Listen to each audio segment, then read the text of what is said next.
Bismillahirrahmanirrahim. Assalamualaikum warahmatullahi wabarakatuh. Alhamdulillahirrabbilalamin. Assalatu wassalamu ala asyrafil anbiya'i wal mursalin wa ala alihi wa sahbihi rasulillahi ajmain. Pada kesempatan kali ini saya akan mempresentasikan materi terkait mata kuliah Sistem Administrasi Negara dengan dosen pengampu Ibu Yulia Hanoselina. Sebelum itu, saya ingin memperkenalkan diri.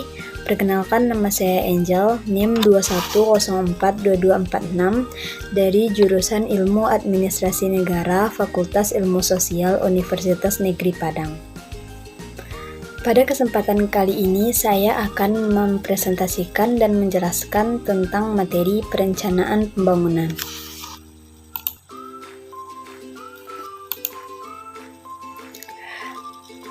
Dalam pembelajaran kali ini ada 4 pokok materi yang akan saya jelaskan. Yang pertama yaitu proses perencanaan pembangunan di tingkat pusat dan daerah.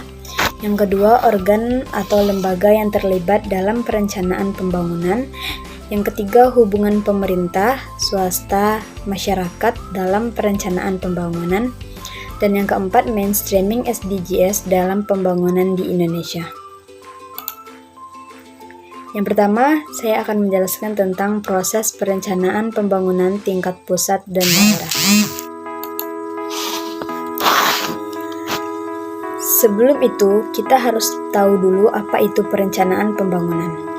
Perencanaan pembangunan adalah, menurut Djokro Amijojo 1984, yaitu suatu pengarahan penggunaan sumber pembangunan yang terbatas untuk mencapai tujuan tertentu berdasarkan keadaan sosial ekonomi yang efektif dan yang efisien. Yang kedua, Soekartawi, yaitu 1990. Menurut dia, perencanaan pembangunan adalah suatu proses pemikiran dan penentuan menyeluruh yang dipertimbangkan, dibuat secara sistematik untuk mencapai tujuan pada waktu yang ditetapkan di masa yang mendatang. Jadi, perencanaan pembangunan adalah proses pemikiran yang mengarahkan sumber pembangunan secara efektif dan efisien untuk tujuan di masa yang akan datang.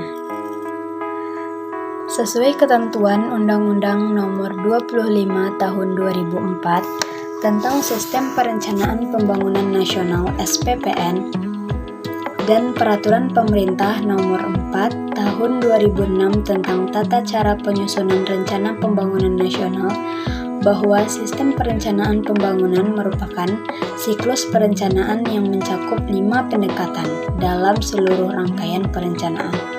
Yang pertama yaitu politik, yaitu dengan rakyat menentukan pilihannya berdasarkan program pembangunan yang ditawarkan. Dan yang kedua teknokratik, yaitu menggunakan metode dan kerangka berpikir ilmiah oleh lembaga fungsional yang bertugas. Yang ketiga yaitu partisipatif, yaitu dengan melibatkan seluruh pemangku kepentingan atau stakeholder terhadap pembangunan.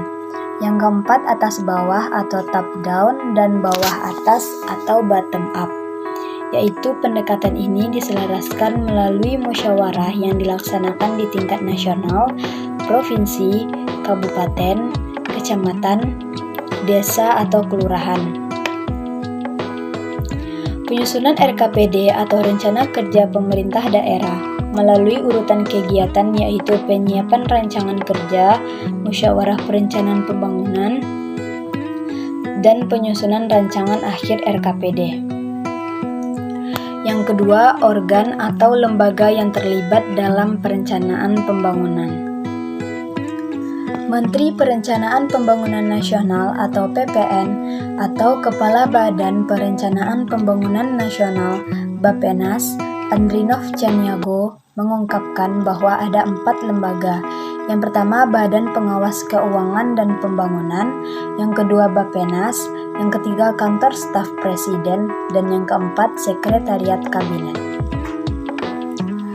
Yang ketiga, hubungan pemerintah, swasta, dan masyarakat dalam perencanaan pembangunan. Hubungan pemerintah, swasta, dan masyarakat dalam perencanaan pembangunan. yaitu kemitraan atau hubungan pemerintah swasta masyarakat tersebut, merupakan model operasional sinergis untuk mencapai pembangunan yang berkelanjutan, yakni ketiganya itu bersamaan mengembangkan unit usaha atau layanan yang saling menguntungkan dan memberikan manfaat yang sebesar-besarnya bagi masyarakat luas. Jadi, ketiganya tersebut sangat berhubungan dan menjadi pendekatan terbaik untuk mencapai pertumbuhan inklusif dan pembangunan adil dan berkelanjutan. Yang keempat yaitu mainstreaming SDGs dalam pembangunan di Indonesia. SDGs atau Sustainable Development Goals atau tujuan berkelanjutan disepakati di 193 negara di sidang PBB pada tanggal 25 September 2015.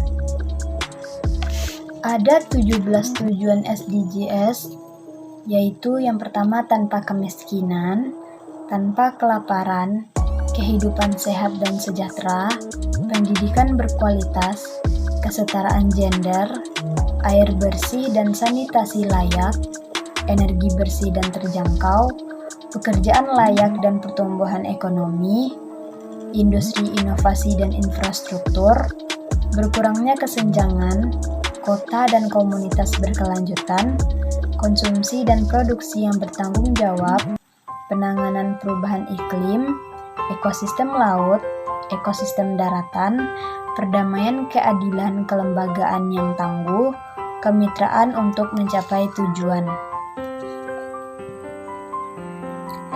The Sustainable Development Report atau yang dulu disebut dengan SDG Index dan Dashboard dari Sustainable Development Solution Network adalah studi menilai posisi tiap negara dalam mencapai SDGs.